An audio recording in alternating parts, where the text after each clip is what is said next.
하나님 말씀을 우리 같이 보시겠습니다.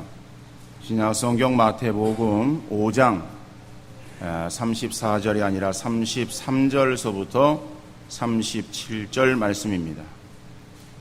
마태복음 5장 33절에서 37절 말씀을 제가 읽어드리겠습니다. 또 옛 사람에게 말한 바 헛 맹세를 하지 말고 내 맹세한 것을 주께 지키라 하였다는 것을 너희가 들었으나 나는 너희에게 이르노니 도무지 맹세하지 말지니 하늘로도 하지 말라 이는 하나님의 보좌임이요 땅으로도 하지 말라 이는 하나님의 발등상임이요 예루살렘으로도 하지 말라 이는 큰 임금의 성임이요 내 머리로도 하지 말라 이는 내가 한 터럭도 희고 검게 할 수 없음이라. 오직 너희 말은 옳다 옳다 아니라 아니라 하라. 이에서 지나는 것은 악으로부터 나느니라. 아멘. 세월호의 침몰로 온 국민이 안타까워하고 있지만은 이런 큰 비극으로 말미암아 우리는 우리의 현실을 다시 한번 돌아보게 되었습니다. 침몰한 세월호는 현재 우리나라의 현실을 보여주고 있는 것이다. 불법으로 배를 개조해서라도 돈을 버는 데만 혈안이 되었던 정해진 해운 승객들을 버리고 책임을 회피하며 자기들의 목숨만을 구하기 위해서 먼저 빠져나온 선원들, 구조작업에 심혈을 기울이지 못한 해경, 승선에 대해서 해야 할 안전검사는 전혀 안 하고 자기 배만 채우려고 혈안이 되어 있었던 해운 조합을 위시한 모든 계층의 비리, 바로 이런 것들을 보면서 우리 멍든 대한민국을 보는 것 같아서 더욱 안타까웠습니다. 그러나 이런 것들은 우리도 조심하고 깨어있지 않으면 언제 침몰할지 모른다는 경각심을 갖게 해 주었다. 그래서 이 사건을 계기로 대통령 이하 모든 국민들이 다시 한번 자신과 주변을 돌아볼 수 있게 해 주었기에, 그래서 많은 희생자들의 죽음은 결코 헛된 것이 아니라고 생각이 되어집니다. 우리가 세월호의 그 사건을 통해서 단지 감정적인 그러한 마음만을 우리가 오래 간직하는 것이 중요한 것이 아니라 그 사건으로 인한 우리에게 주는 의미, 교훈이 무엇인가를 새기면서 그 교훈을 잊지 않는 것이 우리에게 더 필요한 일이 아닌가 하는 생각을 해보게 됩니다. 그래서 그 사건으로 인해서 우리는 그 감추어져 있었던 우리의 모습을 다시 한번 돌아보는 그러한 계기가 되었다. 다시 말하면은 너무나도 이 죄악이 온 세상에 가득하고 온갖 비리가 곳곳에 물들어서 우리가 인식하지 못하던 그러한 가운데 있었지만은 그러한 그 비리, 잘못, 어떠한 죄악 이런 것으로 인한 그러한 어떤 참사. 그래서 다시 한번 우리의 그 더러운 모습들을 우리가 바라보게 되어진 것이죠. 그렇다면은 오늘 우리가 살아가는 이 시대, 특별히 우리 대한민국, 여기에서만 어떤 죄악이 가득하고 온갖 비리가 난무한 그러한 나라이고 그러한 곳인가? 그것은 아닙니다.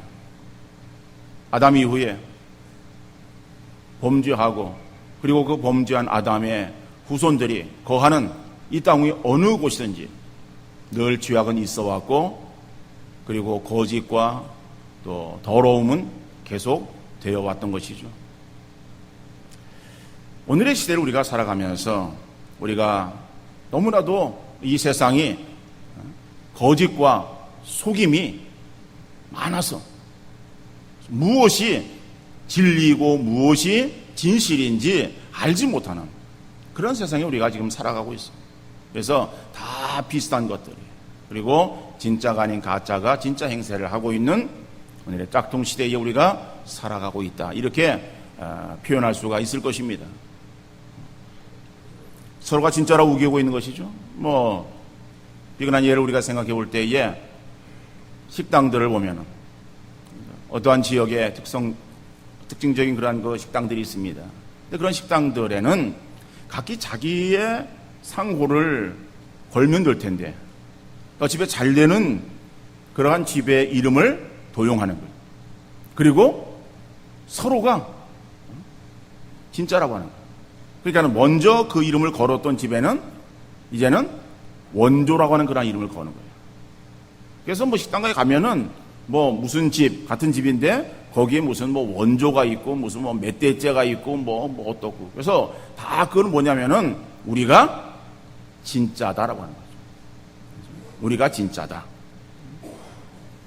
여러분, 과연 이 세상, 식당만 그런 것이 아니라 우리의 살아가는 이 세상 속에서 무엇이 정말 진짜이고 무엇이 진실인지 분별하기 어려운 그런 시대를 살아가고 있지만은, 오늘의 시대를 향해서 주님은 우리에게 어떻게 살아가기를 원하시는가라고 하는 것을 본문의 말씀을 통해서 우리가 같이 한번 살펴보기를 원합니다. 오늘 본문에 보니까는 앞에 나오는 그러한 내용들과 계속되어지는 그러한 내용들이에요. 오늘은 맹세에 대한 내용이에요. 33절의 말씀 보면은 또 옛사람에게 말한 바 헛맹세를 하지 말고 내 맹세한 것을 주께 지키라 하였다는 것을 너희가 들었으나, 그러니까는 장로들의 전통에는 헛맹세를 하지 말고 내 맹세한 것을 주께 지키라고 그렇게 그들은 가르쳐 왔습니다. 헛맹세를 하지 말고, 맹세에 대한 그러한 이 말씀인데 그 말씀이 헛맹세를 하지 말고, 자, 그러면은 이 맹세라고 하는 그러한 이 헬라어 단어는 에피오르케이스라고 하는 그러한 단어예요. 맹세라고 하는 단어가 있습니다. 근데 에피오르케이스라고 하는 그 맹세라고 하는 그러한 그 단어 앞에 우리는 헛자를 붙이고 있어요. 헛맹세. 그런데 이 헛맹세라고 되어져 있는 이 단어는 원문에는 에피오르케이스라고 되어 있어요. 그러면 에피오르케이스라고 하는 것은 이건 맹세라고 하는 단어다. 그럼 앞에 나오는 우크라고 하는 단어는 이게 어떤 말이냐 하면은 강한 부정을 나타내고 있는 말이에요. 그러니까는 맹세라고 하는 단어를 쓰고 그 앞에 부정이라고 하는 강한 부정을 말하고 있습니다. 그러니까는 그 맹세를 부정하는 거죠. 그러니까 맹세를 어기는 거죠. 근데 어기는데 그 다음에 헛맹세를 그 다음에 하지 말고라고 부정을 또 말하고 있어요. 그렇죠? 그러면은 이 맹세라고 하는 그런 단어 앞에 부정의 단어가 나오고 뒤에도 부정의 표시가 나오고 있어요. 우리 젊은 사람들은 부정의 부정, 강한 부정은 뭘 나타낸다? 긍정을 나타낸다라고 하는 그러한 내용의 말씀이겠죠. 그래서 이 말씀은 이거는 맹세라고 하는 그러한 그 단어를 강조하기 위해서 부정의 그러한 그 용법을 쓰고 있는 거예요. 그러니까 이거는 강한 긍정. 그러니까 맹세를 꼭 지켜라라고 하는 거예요. 맹세를 어기는 것을 행하지 말라 하는 그러한 그 말은 꼭 맹세를 지켜야 된다. 그런 거죠. 또 내 주께 맹세한 것을 지키라 라고 말하고 있어요. 그러니까 이 말도 역시 마찬가지로 그러니까 맹세한 것을 주께 지키라라고 하는 것은 맹세를 한 것은 이것은 분명하게 지켜야 되는 것이다 라고 매우 강한 의미의 그러한 이제 표현을 쓰고 있는 것입니다. 그런데 오늘 이 말씀은 이 33절의 말씀은 그 앞에 나오는 말씀들과는 달라요. 앞에 우리가 이제 그 간음하지 말라라고 하는 말씀, 그 다음에 그 앞에 나오는 말씀이 살인하지 말라라고 하는 말씀인데 그 말씀은 율법에 있는 그 말씀을 그들이 그대로 옮겨 적었습니다. 옮겨 적으면서 거기에 그 해석을 좀 달리 하는 거예요. 그러니까는 그것의 뜻을 약화시키고 또 그것을 자기 마음대로 좀 변화시킨 그러한 내용들에 대해서 예수님께서 너희가 그렇게 들었으나 나는 너희에게 말하노니 라고 하시면서 그 의미를 정확하게 다시 재해석해 주셨는데, 오늘 이 말씀은 사실은 이 33절의 말씀이 구약 율법의 어떠한 그 말씀에도 그대로 그 말씀을 옮겨 적은 것은 아닙니다. 근데 이 말씀은 율법에 나오는 맹세에 대한 그런 내용을 종합해서 그리고 축약해 가지고 여기에다가 기록해 놓은 거예요. 그러니까 이 말씀은 사실은 틀린 말은 아니에요. 이 말씀은 맞는 말이에요. 그런데 왜 그러면은 그 유대인들의 선생들은 그 율법을 해석하면서 백성들에게 그 말씀을, 하나님 말씀을 지키도록 그렇게 구전으로 내려지는 이 조항 가운데서 맹세에 대해서는 강조해서 이렇게 그들에게 가르치고 있었겠는가? 바로 그것은 이 사람들이 이 맹세에 대해서 잘 행하지 못하고 있었기 때문에 그런 거예요. 그러니까 맹세라고 하는 것은, 맹세를 하면은 그 맹세한 것을 꼭 지켜야 되는데 사람들이 잘 지키질 못하는 거예요. 그러니까 지키질 못하면서 그 맹세에 대해서 남발하고 있었어요. 그러니까는 그런 일들에 대해서 강조해서 맹세라고 하는 것은 이것은 꼭 지켜야 되는 것이고 지키지 않으면은 안 되는 것이다 라고 하는 그런 의미에서 그들은 가르쳐 왔던 것입니다. 근데 이 계명이라고 하는 것은, 그러니까 이 그 맹세라고 하는 것은 하나의 어떤 그런 계명을 어기는 그런 것이 아니라 이거는 두 개의 계명과 연관되어 있습니다. 여러분, 앞에 우리가 보았던 그 간음하지 말라라고 하는 것은 제 10계명 가운데서 7번째 계명이에요. 그리고 살인하지 말라라고 하는 것은 6번째 계명이에요. 그런데 오늘 이 맹세에 대한 것은 사실은 계명에는 맹세라고 하는 말은 없습니다. 근데 이것은 10계명 중에서 생각해 보면은 제 9번째가 무엇인가 하면 내 이웃에 대해서 거짓 증거하지 말라라고 합니다. 그런데 이 하나의 9번째 하나의 계명에만 저촉되어지는 것이 아니라 이것은 3번째 계명과도 연관이 되어지는 거예요. 그럼 3번째 계명이 무엇인가 하면은 잘 봐야 되겠죠? 유치부에서는 이 10계명에 대해서도 이렇게 가르쳤어. 아마 유치부 아이들은 이 10계명을 다 알고 있을 것 같은데 지금 여기에서 예배를 지금 안 드려서 아이들한테 물어볼 수가 없어요. 10계명, 3번째 계명은 하나님의 이름을 망령되이 일컫지 말라라고 하는 말씀이에요. 그러니까 이 계명이라고 하는 것은, 아니, 이 맹세라고 하는 것은 하나님의 이름을 망령되이 일컫는 것과 연관이 되어지는 거예요. 출애굽기 20장 7절에 보면은 너는 내 하나님 여호와의 이름을 망령되게 부르지 말라. 여호와는 그의 이름을 망령되게 부르는 자를 죄 없다 하지 아니하리라 그랬어요. 그러니까는 하나님의 이름을 망령되이 일컫는 그것은 결국에는 죄다. 그러니까 하나님의 이름으로 맹세하는 것을 지키지 않으면 그것도 역시 죄다라고 하는 거죠. 민수기 30장 2절에 보면은 사람이 여호와께 서원하였거나 결심하고 서약하였으면 깨뜨리지 말고 그가 입으로 말한 대로 다 이행할 것이. 그러니까 서원한 거, 약속한 거 이거 했으면은 지켜라라고. 약속해놓고 나서 약속 어기는 거 그건 죄다 라고 하는 말씀이죠. 그러니까 구약에서 이 맹세에 대해서 아주 단호하게 그렇게 말씀하고 있습니다.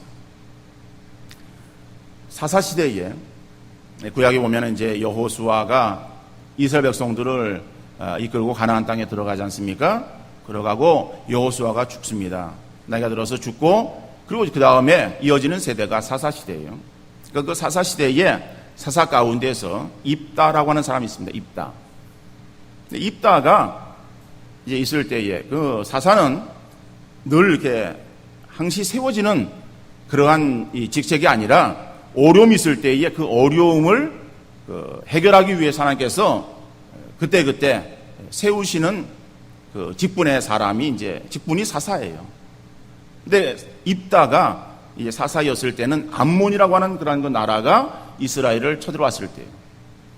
그러니까 암몬에 의해서 이스라엘이 어려움을 당할 때에 입다가 사사로 세워져서 그리고 이제 백성들을 이끌고 나가서 암몬과 싸우는 겁니다. 싸우는데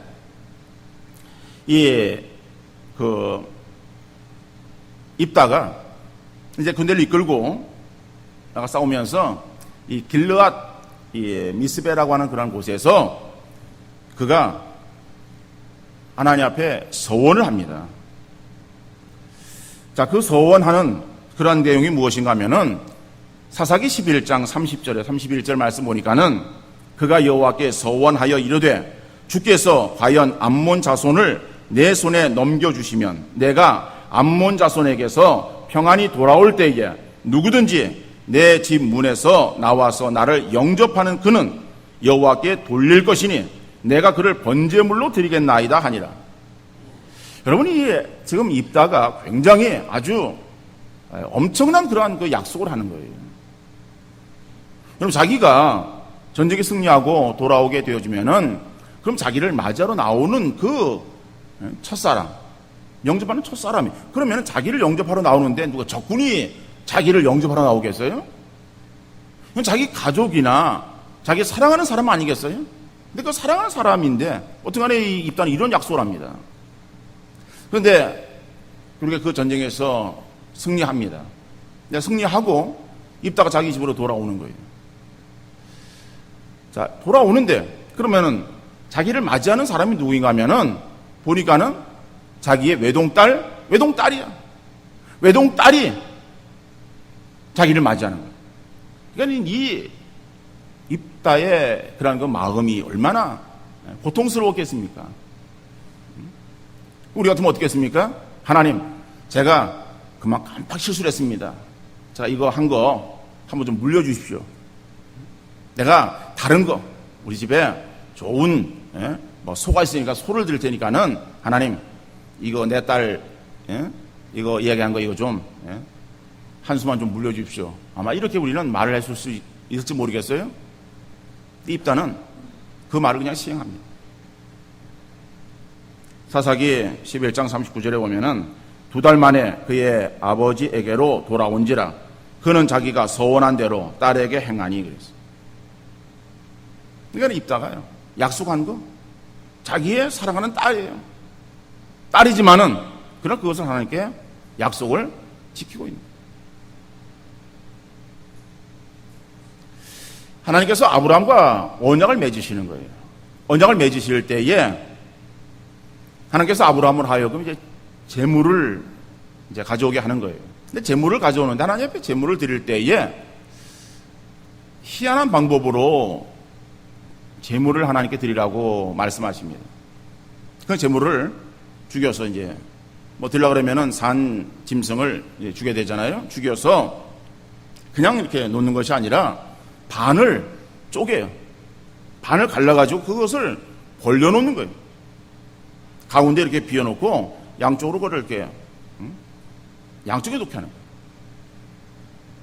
근데 이제 새는 뭐 적으니까는 그거는 그냥 쪼개지 않고 그냥 통으로 놓았습니다. 그런데 다른 짐승들은 반을 쪼개서 놓게 합니다. 그리고 이제 하나님께서 거기를 지나가게 하시는 거예요. 창세기 15장 17절에 보면은 해가 져서 어두울 때에 연기 나는 화로가 보이며 타는 횃불이 쪼갠 고기 사이로 지나더라. 이거는 그 밤에 아브라함으로 하여금 그 제물 가운데를 지나가게 하시는 거예요. 왜? 언약을 맺으면서 하나님 앞에 제사를 드릴 때에 그 제물을 반으로 쪽에서 벌려놓고 가운데를 아브라함으로 하여금 지나가게 하셨겠는가라고 하는 거예요. 그것은 언약이라고 하는 것을 약속이죠. 약속을 이행하지 않으면 내가 지금 이 지나가는 동물이 반으로 쪼개져서 죽임같이 그렇게 죽게 되어질 것을 암시하고 있는 그러한 그 말씀. 그러니까는 이 언약 약속이라고 하는 것, 이것을 이행한다라고 하는 것은요, 굉장히 이거는 무서운 그러한 말씀이고 또 꼭 해야 되는 그런 말씀입니다. 이거는 하나님께서는요, 하나님의 이름을 걸고 행하는 그런 약속들, 하나님 앞에 행한 그런 그 약속들에 대해서는 어떠한 경우에든지 그 약속은 꼭 지켜야 되는 것이다 라고 말씀하셨어요. 그런데 이제 사람들에게 있어서는 그 약속이 이제 그러나 그 약속을 지키지 않으면 계속해서 뭐 즉각적으로 어떠한 죽임이 이제 죽음을 당하거나, 그렇죠? 죽이는 일들이 벌어지게 되어지면은 그걸 보고서 뭐 사람들이 경각심을 가지고 그것을 더 지키려고 했겠죠. 그런데 그럼 뭐 약속을 했다가 약속을 이행하지 않아도 이게 뭐 바로 죽고 그러는 것은 아니에요. 그러니까는 사람들이 마음 가운데서 이 맹세에 대해서 자꾸 흐려지는 거예요. 입으로 약속은 했지만은 실제 삶에서 힘들거나 자기에게 유익되지 않고 손해가 나면은 하나님 이름을 걸고 한 맹세라 할지라도 그것을 여지없이 약속을 파괴해버렸던 거예요.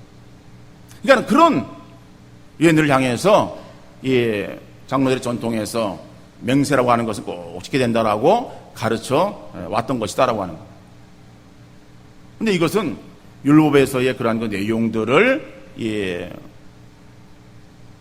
율법 학사들이나 아니면 서기관들이 그걸 그렇게 조항을 만들어서 또 그것을 강조해서 지키도록 그렇게 했던 것이죠. 자, 그런데 이 말씀에 대해서 예수님께서는 그러면 어떻게 말씀하시고 계시는 거예요? 34절 이하 36절 말씀 보니까는 예수님은 절대 맹세하지 말라고 또 말씀하시는 거예요. 나는 너에게 이르노니 도무지 맹세하지 말지니 하늘로도 하지 말라. 이는 하나님의 보좌이며 땅으로도 하지 말라. 이는 하나님 발등상이며 예루살렘으로도 하지 말라. 이는 큰 임금의 성이며 내 머리로도 하지 말라. 이는 내가 한터럭 도 희고 검게 할 수 없느니라 라고 말씀하는 거예요. 그러니까는 우리 예수님은 이 말씀에 대해서 너희가 이 헛맹세하지 말고 또 맹세한 것 주께 지키라 라고 하는 거 너희가 들었지만은 나는 너에게 다시 말하는데 야, 너희들 도무지 맹세하지 마. 절대 맹세하지 마. 이런 의미의 말씀이에요. 근데 맹세하지 않는데 하나님 이외에 다른 것으로 맹세하는 일들이 너에게 있는데 그것조차 하지 말라라고 하는 거예요. 왜 그것조차 하지 말라고 하는가 하면은 하늘은 하나님의 보좌다. 땅은 하나님의 발등상이다. 예루살렘은 예루살렘 성전을 말하는 거예요. 그들은 성전을 걸고 맹세하게 됐어요. 그러니까 성전은 하나님의 큰 성이다. 하나님의 성이다. 사람의 머리로도 맹세하는 거예요. 근데 머리로도 맹세하는데 그러면은 그 머리. 근데 사람은 여러분 그죠? 머리에 있는 머리카락. 근데 머리카락 한 올이라도 우리가 스스로 자라게 하거나 희게 하거나 검게 할 수 없다라고 하는 거죠. 우리 나이 드신 분들은 머리가 이제 이렇게 허해집니다. 그러니까 허해지면은 보기가 이제 싫다. 그래서 염색을 하시는 거예요. 그죠? 여러분, 우리가 마음대로 되어줄 수 있으면은 희게 하는 거, 이거 그냥, 나 싫으니까는 그러면은 뭐 다시 검게 되어지도록 우리가 조정할 수 없는 거죠. 그러니까 우리 사람들에게 있어서는 내 머리에 있는 머리카락 하나도 희게 하거나 검게 할 수 없는 연약한 존재다. 그것도 하나님께서 주관하시는 것이다라고 하는 거죠.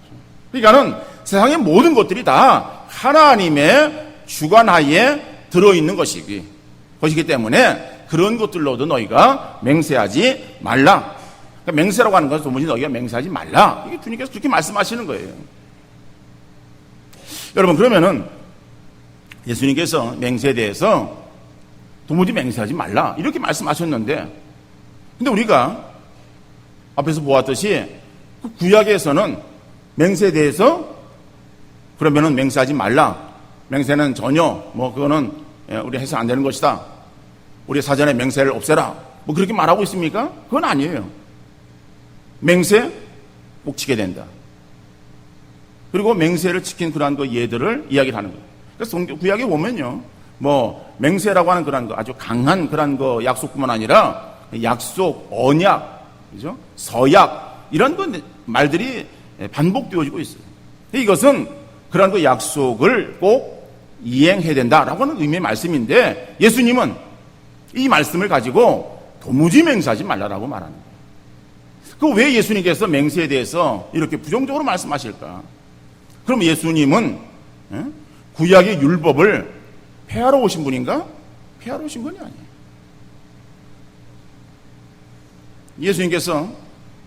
예수님은 스스로 맹세를 하지 않으셨습니다. 하나님이시기 때문에 맹세하실 일이 없으셨겠죠. 그런데 예수님께서 이제 마지막 이렇게 잡히실 때에 잡히시고 이제 그리고 예수님이 그 신문을 받으시는 거예요. 그러니까 죄인으로 고소를 해서 그러니까 이제 잡혀 오신 거예요. 오셨기 때문에 그 죄가 타당한지 재판을 받아야 될 거 아니에요? 근데 재판을 받는데 유대인들이 예수님에게 죄목을 걸은 그러한 그 내용들은 빌라도가 보니까는 이거는 뭐 자기가 처리할 것이 아니야. 유대인들이 예수님을 걸어서 이 사람을 처형해 주십시오 라고 이렇게 고소한 내용이 보니까는 신성모독이에요. 그러니까 신성모독이니까 니들이 알아서 해라. 그리고 다시 예수님을 다시 공회에 돌려보내는 거예요. 그러니까 공회에 이제 보내는데 그럼 공회에 돌아온 그 예수님을 이 공회가 처리할 수가 없어요. 왜? 공회의 원들은 지금 예수님을 죽이려고 하는 것이거든요. 눈에 가시 같은 예수님을 죽이려고 하는데 자기는 죽일 수 있는 그러한 권한이 없어요. 그래가지고 이제 다시 그 죄목을 바꿉니다. 바꾸는 그러한 그 죄목이 밀란죄, 밀란. 그러니까 다시 말하면 백성들을 동요해서 로마 정부에 반란을 일으키려고 했던 그러한 주범이다. 그러니까 그렇게 해서 이제 올려서 빌라도가 결국엔 그 죄목으로 처형을 한 거예요. 십자가형을 이제 내리게 되는 거죠. 근데 그 이제 신문하는 그런 와중에 예수님은 이제 그 공회의 이 의장은 대제사장이에요. 그 대제사장이 예수님을 신문하는 거예요. 신문하면서 여러 가지 질문할 때 예수님은 대답지 않으셨어요. 침묵하셨어요. 그런데 마태복음 26장 62절로 64절의 말씀 보니까는 대제사장이 일어서서 예수께 묻되 아무 대답도 없느냐? 이 사람들이 너를 치는 증거가 어떠하냐? 하니 하되 예수께서 침묵하시거늘 대제사장이 이르되 내가 너로 살아계신 하나님께 맹세하게 하노니 내가 하나님의 아들 그리스도인지 우리에게 말하라. 예수께서 이르시되 네가 말하였느니라. 그러나 내가 너희에게 이르노니 이후에 인자가 권능의 우편에 앉아 있는 것과 하늘 구름을 타고 오는 것을 너희가 보리라 하시니. 그러니까 예수님은 그들의 신문에 대해서 침묵하셨어요. 그러지만은 내가 살아계신 하나님의 이름을 두고 내게 맹세하게 하노니, 그죠? 너는 맹세하라 이런 거죠. 맹세하고 그리고 대답하라 그런 말이에요. 거기에 대해서 예수님께서도 내가 그리스도다라고 그렇게 분명하게 말씀하셨어요. 그러니까는 예수님은 당신은 이 맹세에 대해서 맹세하고 그러지는 않았지만은 제 아들에게 있어서 도무지 맹세하지 말라라고 말씀을 하신 예수님께서 이 가야바가 대제사장 가야바가 하나님의 이름으로 맹세를 거론하면서 그에게 물었을 때에 예수님은 거기에 대해서는 대답을 하셨다라고 합니다. 그러면 예수님께서 왜 오늘 본문에서 제 아들에게 맹세에 대해서 도무지 맹세하지 말라고 말씀하셨는가? 우리가 잘 알고 있는 마태복음 그 앞에 5장 10절에 보니까는 예수님은 내가 율법이나 선자를 폐하러 온 줄로 생각하지 말라. 폐하러 온 것이 아니요 완전하게 하려 합니다라고 말씀하셨거든요. 율법을 완전하게 하기 위해서 오신 예수님인데 율법에서 말하고 있는 이 맹세에 대해서는 다른 의견 같은 것을 지금 말씀하고 있는 그 의도가 무엇일까? 그죠? 바로 그것은 예수님은 우리를 너무 잘 알고 계세요. 우리가 연약하고 우리의 말에 대해서도 제대로 그 말한 것을 지키지 못하는 그러한 연약한 존재들이기에 너희가 함부로 하나님의 이름을 들어서 아니면은 다른 것들을 가지고서도 너희가 맹세하는데 맹세하지 말라라고 합니다. 왜? 그런 것들에 있어서의 주관자는 하나님이시기 때문에 결국에 너희가 행하는 그러한 그 맹세는 하나님과 연관되어지는 것이다. 근데 연관되어지는 그 맹세를 지키지 않으면 너희가 다 죄를 범하게 되어지는 것이다. 그러니까 맹세라고 하는 것을 남발해서는 안 된다라고 하는 거죠. 그런 의미에서 말씀하신 거예요. 그러니까 도무지 맹세하지 말라라고 하는 것은 이거는 강한 부정을 통해서 예수님께서는 긍정의 의미로 말씀하고 계시는 것입니다. 그러니까 맹세라고 하는 것은요, 우리가 이것은 함부로 해서는 안 되고, 그리고 한 약속에 대해서, 서원한 것에 대해서, 서약한 것에 대해서, 그렇죠? 분명하게 지켜야 되는 것이다. 내 형편이 이렇기 때문에, 내 상황이 이렇기 때문에, 내가 그때는 그랬었는데 지금은 그렇고, 라고 하는 것 자기들 다 핑계고 변명이지. 하나님 앞에는 그것이 합당한 이유가 되지 못하는 거예요. 그러니까 연약한 우리 인성을 아시는 주님께서는 37절에 뭐라 말씀하십니까? 오직 너희 말은 옳다 옳다 아니라 아니라 하라. 이에서 지나는 것은 악으로부터 나느니라. 그러니까 이것을 더 나가서 맹세하고 약속하고 내가 맹세코 이렇게 하노니 이런 말들은 다 너희가 그걸 지키지 못하면 결국에는 죄악에 빠지는 것이기 때문에 너희가 할 수 있는 그러한 아니오를 너희의 삶에서 분명히 행하라라고 하는 말이에요. 그런데 오늘의 우리의 시대 속에서 사람들이 이러한 이 아니오를 분명히 하는가 하면은 어정쩡할 때가 많아요. 우리의 대답이 어정쩡. 이게 그런 건지 아닌지.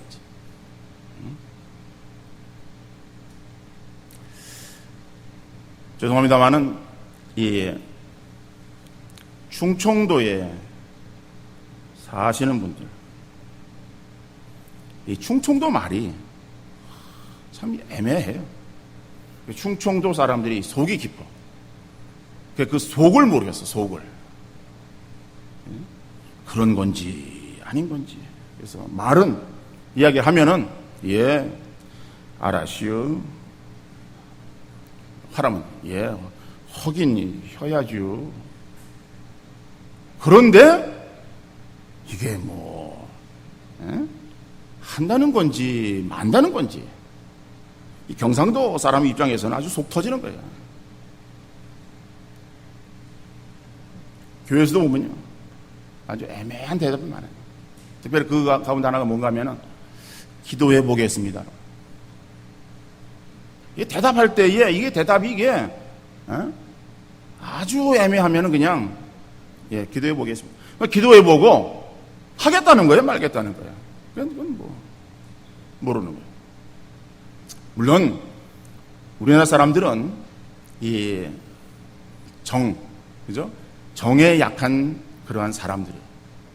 그래서 면전에서 거부하고 거절하는 것을 잘 못해요.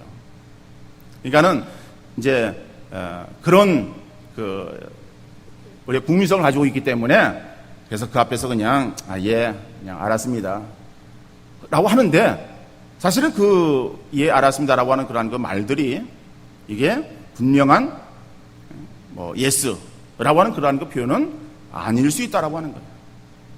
그것은 우리 어떤 국민성 가지고 국민성으로 인해서 내가 면전에서 이렇게 거절을 바로 즉각적으로 못하기 때문에 말을 돌려서 그렇게 할 수는 있다, 이렇게 볼 수는 있어요. 그러나 중요한 것은 오늘의 시대가 거짓과 그 다음에 어떤 불신, 죄악이 그죠? 난무하는 그러한 그 시대에 우리가 살아가고 있어요. 그러니까 사람들이 행하는 그러한 것들이 다 거짓을 행하는 거예요. 거짓을 행하면서 그리고 그 거짓이 진짜인 것처럼 그렇게 말을 하는 거예요. 그래서 나오는 그러한 그 이야기들이 그거 뭐예요? 카더라 아니면 말고 라고 하는 그런 그 이야기가 나오는 거예요. 그죠? 어떤 이야기를 하는 거예요. 그래서 그 이야기가 어떤 이야기냐 라고 파고들면은 그러면 이제 뭐라고 답변하는가 하면은 이건 누가 그렇게 이야기를 하는 거. 그건 내가 들어서 뭐 이야기를 나도 전달한 것 뿐이다. 나도 뭐 들은 거다. 이런 거죠. 너 이게 진짜냐? 진짜인 것 줄 알았는데, 아니면 말고. 얼마나 무책임한 말이에요. 그러니까 오늘의 이런 사회에 사람들이 그냥 그렇게 그냥 넘어가는 거예요. 적당하게. 거짓을 그냥 내뱉고, 그리고 거짓을 행하고. 그러면 거기에 대해 책임을 안 지는 거예요. 그러니까 오늘의 시대에 보면은 책임을 지는 그런 사람들이 없어요. 다 그냥 무책임하게, 그리고 다 이렇게 해서 자기 한 말에 대해서 그냥 다 빠져나가는 거예요. 여러분, 오늘의 이러한 그 시대에 주님은 우리에게 이 세상 속에서 어떻게 살아가기를 원하시는가? 오직 너희 말은 옳다 아니라 하라. 그렇죠? 여러분, 오늘의 시대가 우리가 믿지 못할 그런 불신의 시대에 살아가고 있지만은 이러한 시대를 살아가는 우리 그리스도인의 모습은 정직한 삶을 살아야 될 줄로 믿습니다. 정직이 사라진 그러한 시대에 우리가 살아가고 있어요. 우리 그리스도인의 표징이 정직으로 나타나야 되는 거예요. 세상 속에서 살아가면서 그리스도인인지 비그리스도인인지 구분되어지는 것은 다른 것이 아니에요. 그 사람이 정직한 삶을 살고 있는가? 그 사람의 말이 정직한 말인가? 여러분, 예전에는 우리 기독교인들에게 있어서 그 사람 교회 다니니까는 내가 믿을 수 있지, 이런 말들이 돌았어요. 오늘날에는 어떻습니까? 교회 다녀도 믿을 수 없어. 얼마나 그 말이 우리를 안타깝게 하는지 몰라요. 교회 다니는 사람 믿을 수 없다라고 하는 거죠. 여러분, 우리의 삶에 주어지는 상황 속에서 내게 손해가 와도 부정에 타협하지 말고 정직하게 행하고 다른 사람들에게 신실하게 믿을 수 있는 그러한 사람으로 인정되어지는 우리 그리스도인들 되어질 수 있기를 간절히 바랍니다. 깊이 생각하지 않고 가볍게 말만 앞세우는 것이 아니라 자기 한 말에 대해서는 책임질 줄 아는 그러한 우리의 삶이 되어질 수 있기를 간절히 바랍니다. 우리가 보면은 그 인터넷, SNS 이런 것이 굉장히 아주 얼마나 이 악영향을 끼치는지 몰라요. 거기다 대고선 근거 없는 말들, 잘못되어진 그런 그 말들, 이런 말들을 올려놓으면은 그것이 삽시간에 쫙 퍼져서 그런 말들로 인해서 타격을 입는 그런 사람은 얼마나 또 심한 타격을 입는지 몰라요. 너무 견디기 힘들어서 생명을 끊는 그러한 일들도 발생할 정도로 고통을 주는 거예요. 근데 고통을 주는데 한 사람은 그 말에 대해서 별로 그렇게 책임감을 가지고 있지 않아요. 마치 연못에 심심풀이로 돌멩이 던지는 건 마찬가지. 나는 그냥 심심해서 그냥 돌멩이를 던졌는데 그 돌멩이는 연못에 있는 개구리에게는 하나의 치명타가 되어지는 거예요. 맞으면 죽을 수 있어요. 오늘 우리의 사회가 우리가 그렇게 행하고 있다. 이러한 사회 속에서 우리 그리스도인들의 삶은 정직하고 우리 입에서 나오는 그러한 그 말들에 대해서는 책임질 줄 아는 그러한 우리의 삶이 되어질 수 있기를 간절히 바랍니다. 너희의 말은 옳다 아니라 하라. 성도는 믿음의 사람이에요. 믿음이라고 하는 것은 매사에 믿을 수 있는 사람을 말하는 거예요. 믿을 수 있는 사람이 믿음의 사람이에요. 우리가 믿음의 사람이라고 인정받기를 원해요. 그러면서도 우리의 삶에 있어서는 믿을 수 없는 그런 사람으로 낙인 찍히고 있지 않냐는. 믿음의 사람은 믿음을 주는 사람이 되어야 되고, 믿음의 사람은 믿을 수 있는 사람이 되어야 되는 거예요. 믿을 수 있는 말은 정직한 말이에요. 신실한 말이에요. 거짓을 말하는 것이 아닙니다. 말과 행실에 요동 없이 신실함을 가지고 정직하게 행함으로